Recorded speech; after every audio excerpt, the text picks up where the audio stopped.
Ẹ̀yin èèyàn wa ẹ káàbọ̀ padà sórí ètò wa ètò yín lónìí ọ̀rọ̀ tí a fẹ́ sọ ó dá lórí Lizzy Anjorin àti arákùnrin tí a mọ̀ sí Prophet Muyiwa Àkọ́gùn bí wọ́n ṣe ń ta wọ́n síra wọn.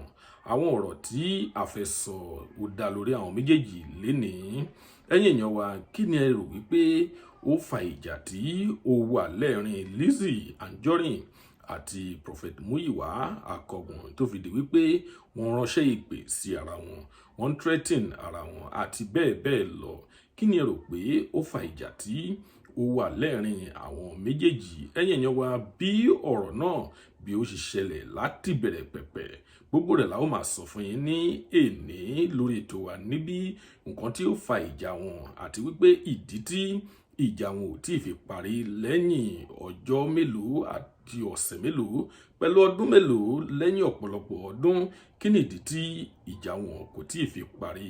Ẹ máa bá wa lọ lórí ètò wa níbí. Tó bá jẹ́ ìgbà àkọ́kọ́ tí ẹ ń wo fídíò wa nìyí, ẹ jọ̀wọ́ ẹ tẹ subscribe button láti máa rí púpọ̀ lára àwọn fídíò wa wò. Ojú tí ẹ fi ń wò wá kò ní fọ́, etí tí ẹ fi ń gbọ́ wa kò ní di láṣẹ Ìdùmarè. Lónìí a ó máa sọ̀rọ̀ lórí Lizzy Anjorin àti Prophet Muyiwa Àkọ́gùn bí wọ́n ṣe ń bára wọn jà tí wọ́n fún ara wọn ní èpè. Lákọ̀ọ́kọ́ náà a ó máa sọ̀rọ̀ lórí ti Prophet Muyiwa Àkọ́gùn. A ó máa sọ pátì ti arákùnrin yìí.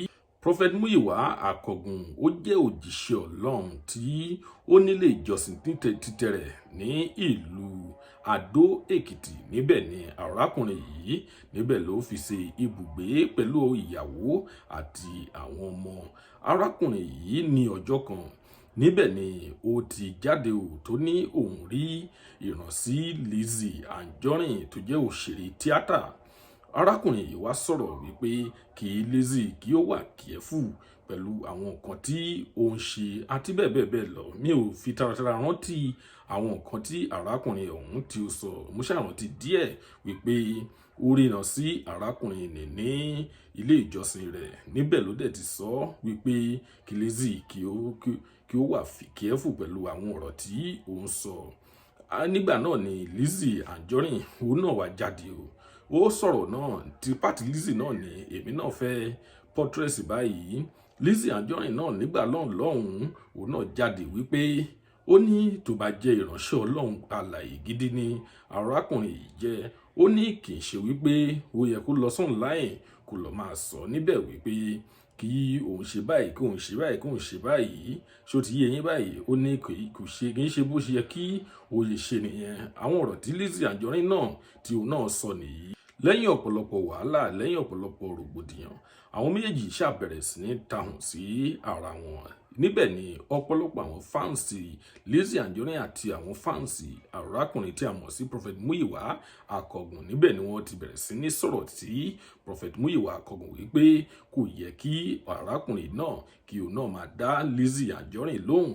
Ó ní ìránṣẹ́ Ọlọ́run alààyè ni arákùnrin jẹ́. Ní látara èyí kò yẹ kí kò máa dáhùn sí ọ̀rọ̀ Lizzy Anjorin. Wọ́n ní òṣèré tíátà ni Lizzy Anjorin jẹ́. Ṣó ti yé yín báyìí? Wọ́n ní òṣèré tíátà ni Lizzy Anjorin jẹ́.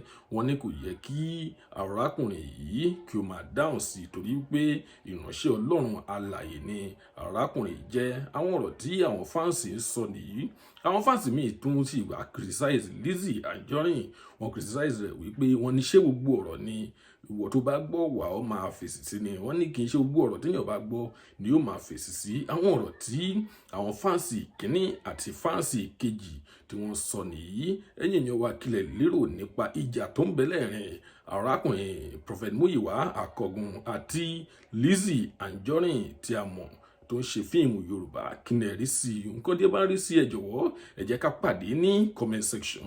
Lónìí ìròyìn ní ṣókí tí a mú wá fún yín rè é. A kò ní rí jù báyìí lọ. Irú ẹlẹ́yìn gbogbo ọmọ rè ó tún dọjọ́ míì ọjọ́ rè.